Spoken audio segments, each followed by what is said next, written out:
Cross check हा एक असा धनादेश किंवा चेक आहे ज्याच्या वरच्या डाव्या कोपऱ्यात किंवा संपूर्ण पानावर दोन समांतर रेषा मारलेल्या असतात.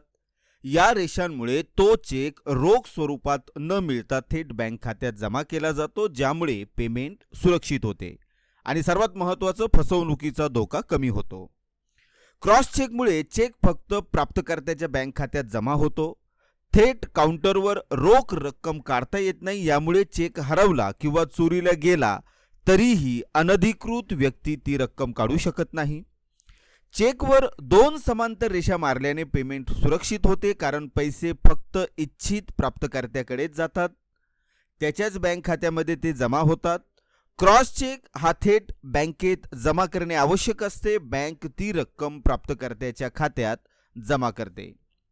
निगोशिएबल इन्स्ट्रुमेंट्स ॲक्ट 1881च्या सेक्शन 123 नुसार चेकवर क्रॉसिंग हे एक सुरक्षिततेचे प्रतीक आहे, जे धनादेशाची सुरक्षितता वाढवते.